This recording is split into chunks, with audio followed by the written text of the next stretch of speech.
las protestas en contra de la reforma laboral, bueno, ya se están dando y sabemos que este tipo de cambios tan perjudiciales para la sociedad, para el pueblo, para el conjunto de trabajadores, futuros jubilados, etcétera, etcétera, no cierran si no son con represión. Así que algo oscuro y turbio se está gestando, lamentablemente y nuevamente, en el organismo más democrático que podemos quizás pensar, ¿no? Que es la representación de todos. Bueno, está flojísimo de representaciones a la población. Dentro de toda esta batería de medidas en contra de la población, esta semana llegó por medio de un comunicado, llevaron a cabo una conferencia de prensa y fue después, por supuesto, parte de la agenda de la ciudad de Tandil, lo que tiene que ver con la disolución del Fondo de Integración Sociourbana. Seguramente escucharon hablar a lo largo de esta semana y quizás mucho antes también del famoso FISU. Esto se debe debido al cierre de la Secretaría de Integración Sociourbana, que sus siglas son SISU. Bueno, en este sentido habíamos pactado una visita y están aquí en nuestro estudio integrantes del MTE Tandil. Le voy a dar la bienvenida a Enzo Pochettino. Hola Enzo, ¿cómo estás? Hola, ¿cómo estás? Es una bienvenida al aire porque estuvimos charlando, ya tomando mate, fuera de aire, pero con ella no. Paula Alonso se suma también a la mesa, integrante del MTE. ¿Cómo estás, Paula? Hola, ¿cómo estás? Te voy a acercar un poquitito más el micrófono. Buen día. Ahí va. Bueno. Acá a las apuradas. A las apuradas. Habrá sido una semana de mucha actividad también, porque agite, además sí. del laburo y todo, esta tercera actividad que es la de la difusión en prensa de pronto. Sí, bueno, gracias por el espacio, por favor. Y también por visibilizar esta situación. Una vez más nos encontramos frente a una medida de ajuste que afecta a todo nuestro pueblo trabajador. Como bien comentabas, esto no es nuevo, digo, desde el 2023 que asume este gobierno, viene llevando una política, sobre todo en esta secretaría, de desmantelamiento, ¿sí? Primero con el desfinanciamiento del Fondo de Integración Sociourbana, que recordemos que el Fondo de Integración Sociourbana venía desde dos impuestos, que es el impuesto país, por un lado, y el impuesto a las grandes fortunas. Primero se desfinancia ese fondo, pasando de un 9% a un 0,3%. Después, el año pasado, lo que sucede es que lo cierran al fondo, y ahora pasa de ser una secretaría a una dirección, y con anuncios de que el posible cierre definitivo, ¿sí? Bien, no llegué a toda la presentación, pero recordemos que esta política pública surge del relevamiento que se hizo en el 2016, el RENAVAP, que es surge de organizaciones sociales, de la iglesia, de los mismos vecinos, y que tuvo un gran consenso en nuestro país. La verdad que fue un hecho histórico. Se votó luego del relevamiento y de diagnosticar en ese momento 5.400 barrios populares, que hoy son 6.400. Ese diagnóstico sirvió para reconocer todos los barrios populares que hay a nivel nacional y posteriormente para aprobar una ley que se votó por unanimidad en el Congreso, que eso fue un hecho histórico, ¿no? El consenso que tuvo esa ley dentro de todo el arco político. Total. ¿Sí? Lo votaron desde el peronismo hasta los radicales, hasta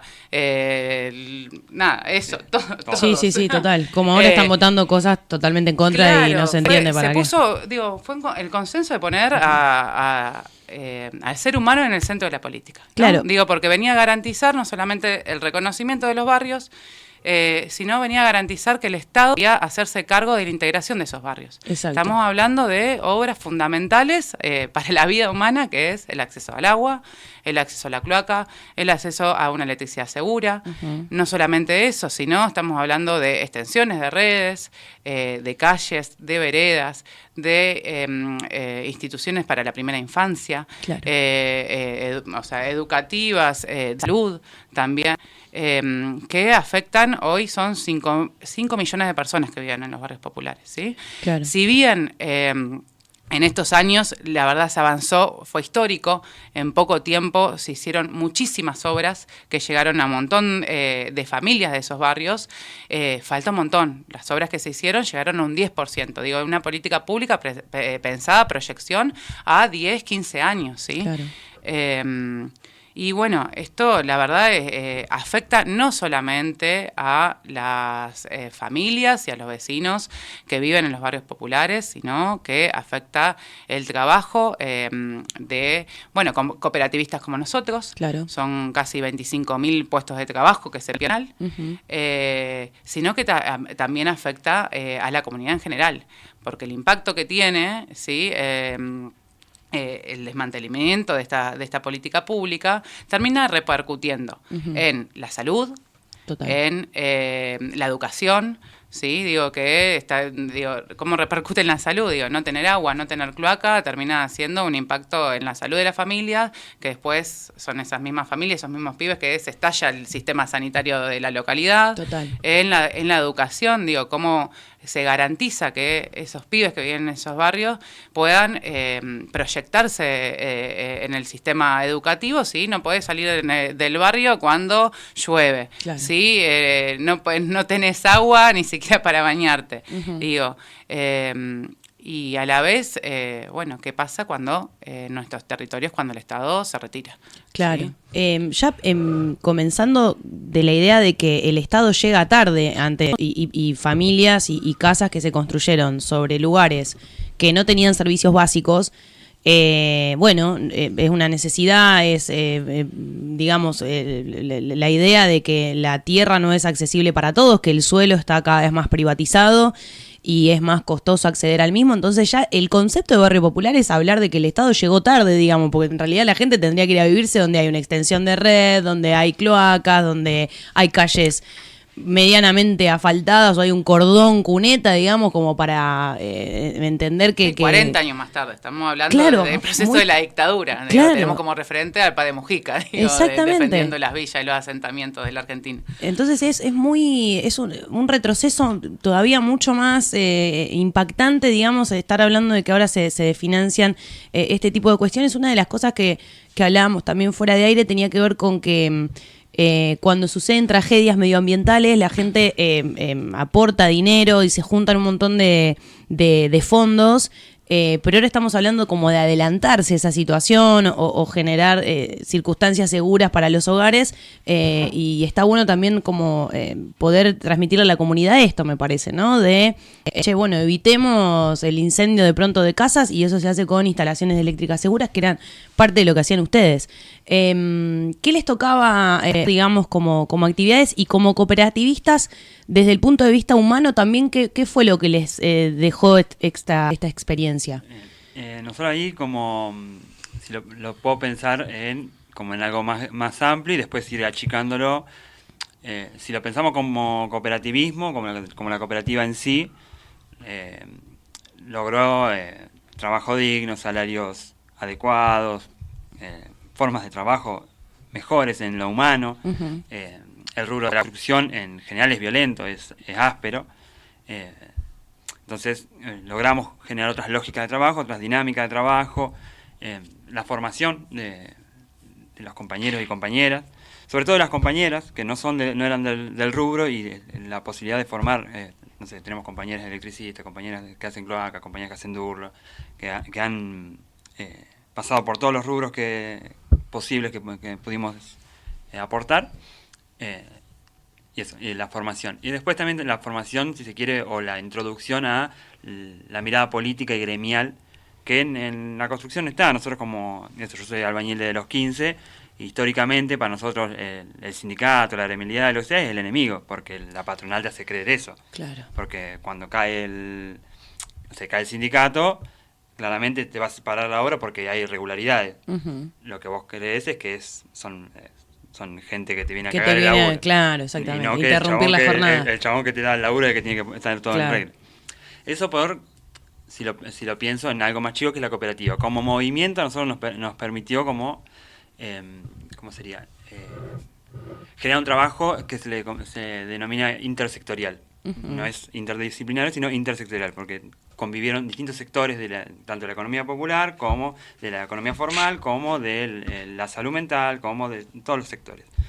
Entonces nosotros, en esas, más allá de la obra física, de tantas conexiones de electricidad, que somos como 400 que hemos hecho en Tandil, 300 de agua, 100 y pico de cloaca, y faltan un montón.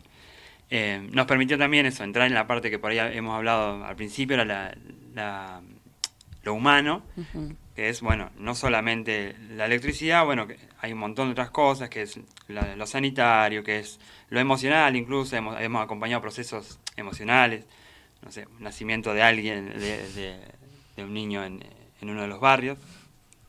Literalmente acompañarlos, el momento en el que... No, pero ser de las primeras personas. Eso.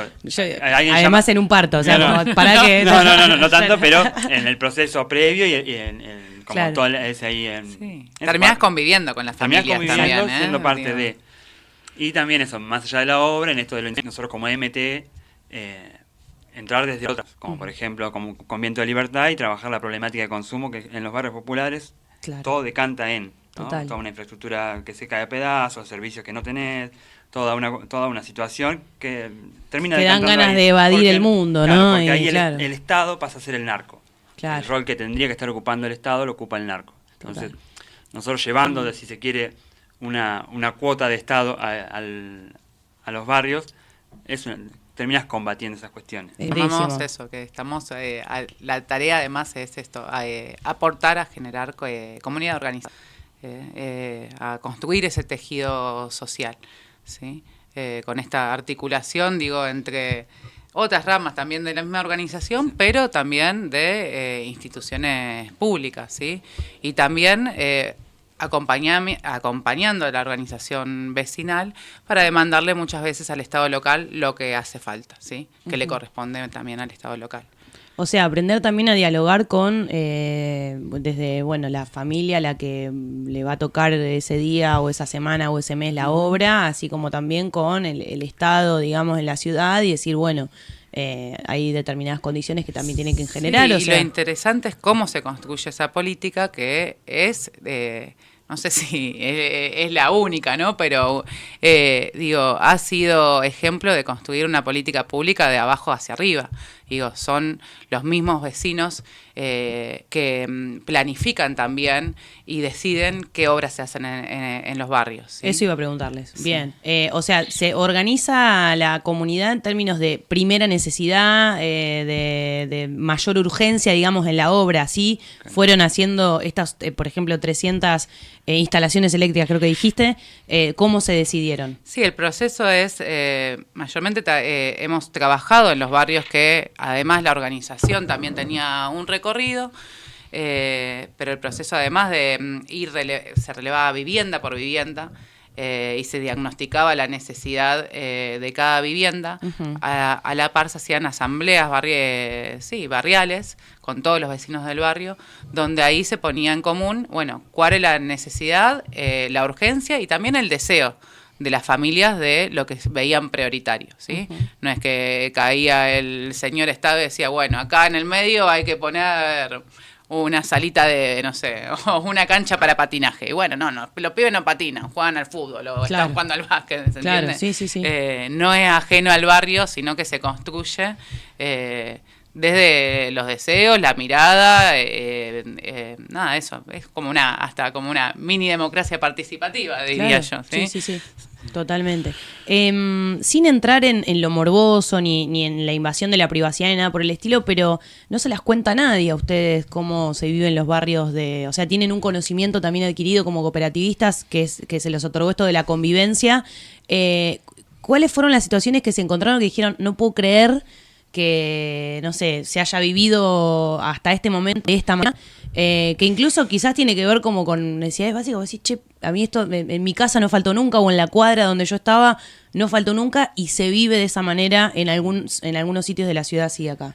Sí, algo que por ahí hablábamos al principio, fuera de aire, era como naturalizamos ciertos accesos a servicios y demás. Claro, sí. Y no sé, nos pasó Sí, bueno. Muchos barrios. Sí, en todos los barrios en realidad sucede, siempre hay, pero no sé, estar ya varios pozos saturados y tener todo las aguas negras, se le llama, a 50 centímetros, digamos, una laguna de cloaca sería, ¿no? Sí. Y eso al lado de tu ventana. Al lado de la ventana, o sea, ¿No? claro. Y eso naturalizado, porque claramente no tenés un acceso a las cloacas, porque hacer un pozo sale carísimo, porque sostenerlo es carísimo, y esas son de las más comunes. Las cloacas son las que más visiblemente más impactan, Claro. porque después lo otro se naturaliza como, bueno, tiene un cable por acá, no dimensiona que en realidad ahí está lo peligroso de... Claro.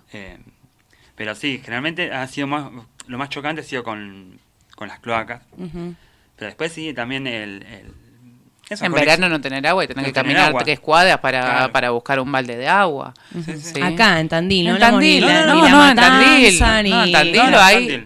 miles de familias, digo, por eso también la idea de visibilizar estas situaciones, también cómo impactan nuestra ciudad, ¿no? Estamos hablando de 11 barrios populares, de más de 2.000 familias, ¿sí? Donde hay barrios que son históricos, no estamos hablando de barrios que surgieron hace 4 o 5 años, barrios de que tienen 20 años, que hoy no tienen acceso al agua, no tienen acceso a la cloaca, que todavía tienen conexiones inseguras, eléctricas. Y después, bueno, otras líneas también que promocionaba, o digo, que promovía en realidad la Secretaría, que es líneas como Mi Pieza, ¿sí? Que es que venía a hacer una política también de reducir las brechas de género. Mi Pieza era un financiamiento destinado a mujeres jefas de hogar, ¿sí? Para poder salir del hacinamiento crítico. Acá en Tandil impactó a 400 mujeres, ¿sí? Y esa línea hoy también se corta. Estamos hablando de mujeres jefas de hogar que viven en una forma muy precaria, digo, donde capaz que en una misma habitación conviven 6 o 7 personas.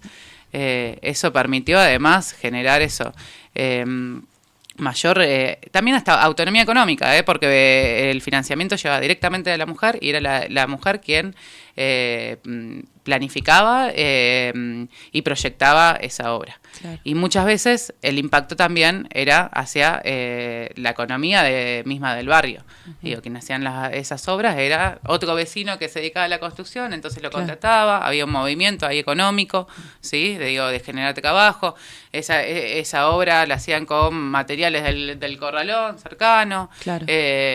Ese vecino que estaba haciendo la obra consumía en el mismo barrio, digo, generaba una economía también interna para el barrio y bueno, y para la ciudad. Digo, puestos de trabajo no solamente directos, sino también indirectos. Lógico. ¿Cómo se sigue ahora, chicos? ¿Cómo luego de esta semana, bueno, supongo muchas conclusiones por sacar y respecto a ustedes, a la continuidad de sus líneas de trabajo, a la vida misma, digamos? ¿Cómo se sigue? Nadie lo sabe, pero claro. Sí tenemos algo seguro que es luchando y organizándonos.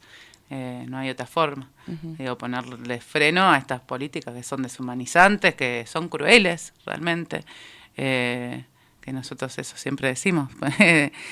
Una frase que bueno, se dijeron por allá por los 70, una política de miseria planificada. No hay otra forma de describirlo, ¿sí?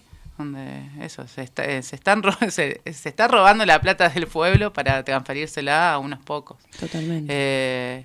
Y bueno, y hay que seguir luchando y organizados y articulando con otros sectores. Por eso también la idea de la conferencia también es mostrar esa unidad y que no solamente es defendida por un sector o que impacta en un sector, sino que impacta en toda la sociedad.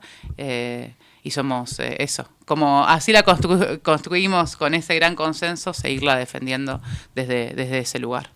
¿Enzo?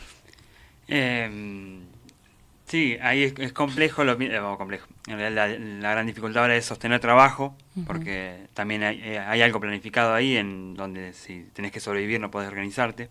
Claro. Entonces tenemos como esa doble tarea, por lo menos como cooperativa y como movimiento un poco más arriba, es sostener puestos de trabajo para poder seguir dando las luchas que hay que dar sin perder ninguno de ni esto ni lo otro, ni la obra pública, porque si por algo surgió la cooperativa es por esas obras públicas y para esas obras públicas, pero también para organizar al sector y para sostener al sector que va a llevar a cabo esas obras públicas. Lo que nos presenta hoy es ese desafío de no irnos para ninguno de los dos lados únicamente, como el equilibrio entre esas dos patas. Muy bien.